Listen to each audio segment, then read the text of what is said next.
So what are going to be my top 3 must-have attachments for your home defense rifle setup? Welcome back to the Muzzle Broke channel, everybody. And today we're talking a little bit about home defense and what I feel are the 3 most important attachments that you need on any sort of home defense weapon setup. Obviously, here on the channel, we like to have a lot of fun, and a lot of my guns, admittedly, are range toys. But that being said, I do absolutely have a few very purpose-driven weapon setups for a home defense or self-defense situation. And even though I am usually an AK guy, one of the weapons that I have in my home defense rotation is going to be this custom AR-15 chambered at 300 Blackout that does have 3 of the most important attachments that I think are incredibly necessary. Coming in at my number 3 must-have attachment for a home defense weapon are going to be these guys right here, backup iron sights. Co-witnessing iron sights are going to be incredibly important to any home defense weapon because, unfortunately, as good as the technology and our optics are, it's not 100%. On this weapon system right here, I am running the Holosun AMES with a magnifier as well, and I've had really good results with this optic. It has never once failed me, and it works pretty well. As far as a home defense optic, I really like this guy specifically because there's a big window to see the dot, and it does have that shake weight technology, so I can keep this optic on the nightstand, pick up my rifle, and the optic turns on. But call me paranoid, maybe I've watched too many Terminator movies, but technology for me gives me a little bit of hesitancy. Would you probably be okay just rocking a red dot on your home defense weapon? Yeah, probably, but if someone's in your house, I don't think I'm personally going to rely 100% on technology. And that's why these co-witnessing iron sights are paramount to any setup. You know, kind of Murphy's Law, right? If something can go wrong, it will go wrong. And to have an optic go down, whether it's a technological failure or you dropped the ball and forgot to replace the batteries, having a backup set of iron sights that co-witness through your optic, at least to some degree, is going to be incredibly beneficial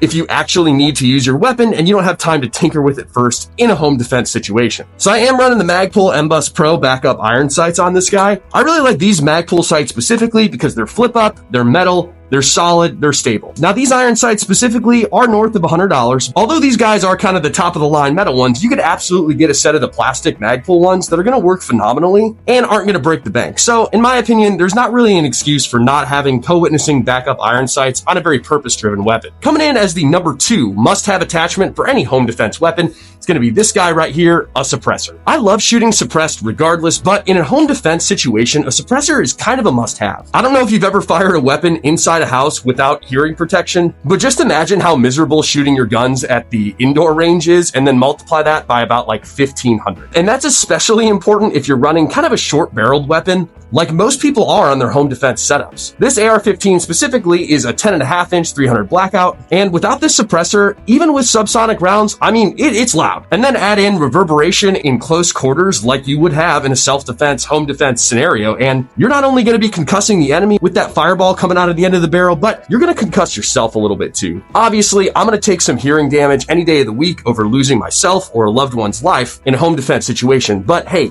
if we have a tool like a suppressor to mitigate muzzle flash, mitigate some recoil of the weapon as well, and keep our hearing safe, it's absolutely worth it. I know suppressors can get expensive. I know not everyone has the budget for it, but in my opinion, you really should invest in at least one good suppressor if you're using it on a very purpose-driven home defense weapon. And this one's kind of a no-brainer, but my number 1 attachment for any sort of purpose-driven home defense weapon is going to be this little guy, a flashlight. When I picture a home defense situation, what I kind of picture is going to bed and waking up from like a smashed window or something at like 2 or 3 in the morning when it is pitch black out. And in this type of situation, every advantage counts and every second counts. It's going to be much easier to turn to your nightstand, grab your weapon, and be able to actuate a light with the press of a button than it is to kind of fumble through the night trying to clear the house in the dark or trying to find your light switches throughout the house so you can see what's going on. This weapon light specifically is a Surefire Scout weapon light. Surefire is a great brand. Again, these do run a little bit pricey, but I really don't think you have to spend all that much money to get a good solid weapon light. If we're kind of balling on a budget and still want a weapon light for a good home defense setup, I would really actually recommend one of the Streamlight options. Their lights are usually running $100 or so, and they usually kind of come with everything you need to set it up pretty similarly to how I have this Surefire weapon light set up here as well. With your light, with your pressure pad, Streamlight usually gives you some tape or some zip ties so you can attach this to your weapon in an appropriate location so when you're on the gun, you can very easily actuate that weapon light.